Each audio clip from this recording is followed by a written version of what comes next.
All right, so we're going to talk about interlocks and motors and motor direction control. So let's start off with motor direction control. Over here we got a motor.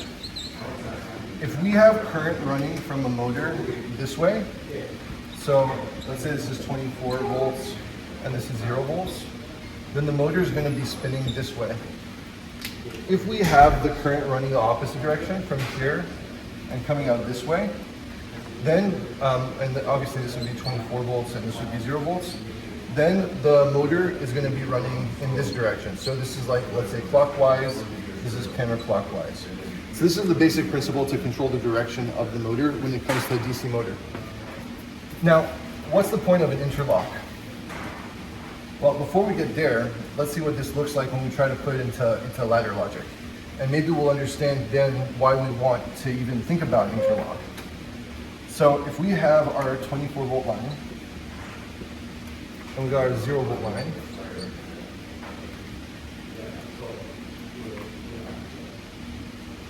and let's just assume, I'm going to skip some of the logic to start. We're just going to get two relays. We're going to get relay 1, we're going to get relay 2.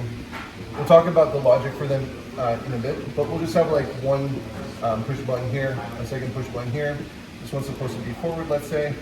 This one's supposed to be reverse. And I'll leave this as it is for now, the way it is. Just know that when I push forward, relay 1 turns on and stays on. When I push reverse, relay 2 turns on and stays on. And we got our motor over here, okay? So, as we were saying, we want to have power going to both sides of this motor so we can control which direction it flows in. So we got one pathway is from here to here. And then since there's only 2 ports for the motor, the other one would go something like this, connect into that guy, and it would come out this way. Now, if you're smart, you're already going to notice there's a big problem with this. And the big problem is, as soon as we provide power to this, it'll just, let's use green, it'll circumvent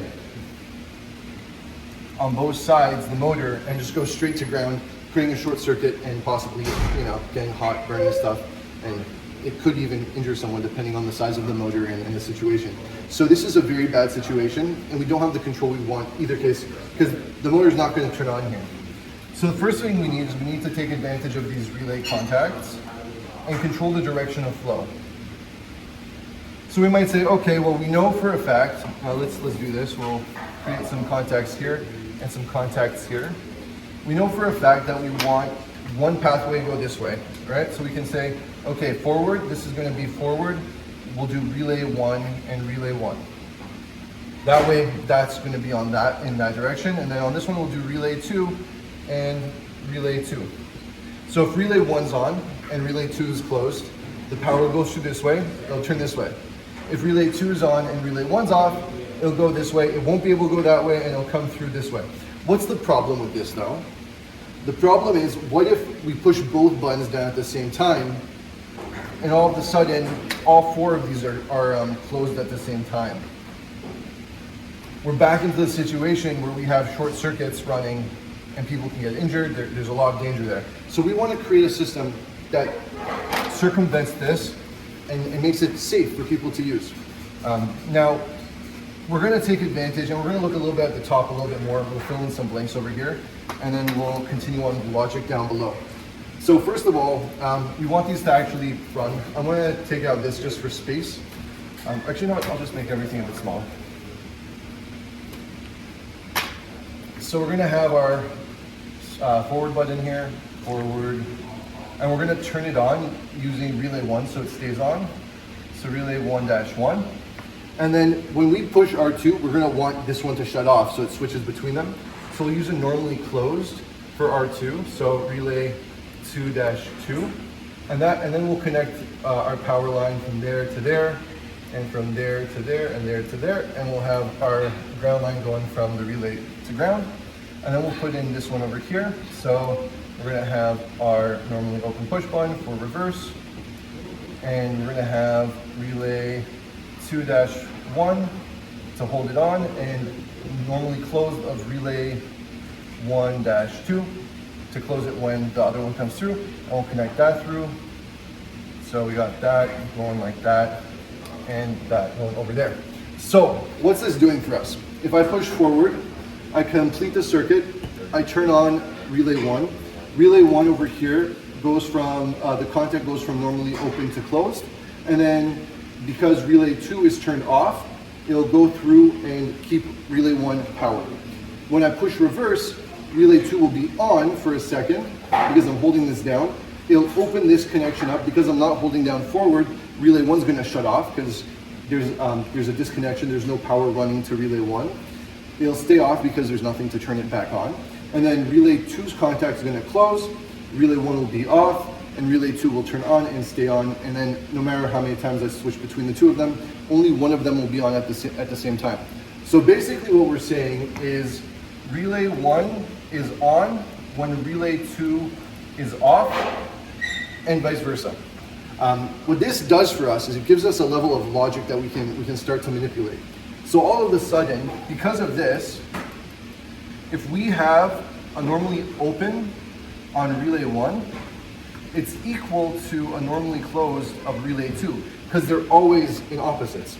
Now, again, the big problem with the safety on this is that the current is flowing. If there's no current flowing, we're okay. The motor won't spin, but it won't be a short circuit. So what we want to do is we want to give the current no place to travel. And now that we kind of see this here, we can just use this property to flip these guys. So instead of it being the normally open of R2, we're going to use the normally closed of R1. And instead of it being the normally open of R1, we're going to use the normally closed of R2. So now what happens is, let's say I push R1, this one closes, and then it goes straight through. It's R2 is off, so this is going to be closed. The motor will spin that way, and if it tries to go this way, R1's turned on, so this is going to be closed. Sorry, that's going to be open. And then on this side over here, if we push reverse, R2 is going to turn on, in which case this will close. If it tries to go this way, it's open because R2 is closed, is turned on. And then when it tries to go that way, R1 is off, so this will be open. Now, if we push both of them together now, both of these are going to open up, and current will get stuck here because this will be open and this will be open. So when the power tries to come, it'll get stuck at this wall. When the power tries to come, it'll get stuck here, and there'll be no way for the current to flow, so it'll be a safe situation. And that's pretty much all there is to this. Now, the only question I would give you guys is, if this is valid, why not switch the positions so that the normally closed ones are here instead of in the back? That would be a perfectly valid option, right? So it would work, yes, but there's another safety issue here, and that is, especially with like a motor or a capacitor or something like that, for a motor there's a big coil, and when the electricity flows into the coil, it creates a magnetic field. Now, after you cut power to the motor, that magnetic field turns back into an electrical current. And so if you have it so that these are normally open when the system's shut off, that current won't be able to drain down to 0 volts. Where in the case of these are normally closed, it will be able to drain. And the same thing with capacitors. It's literally just a giant vessel for current. And I think that covers all of the major issues that you could run into with a system like this.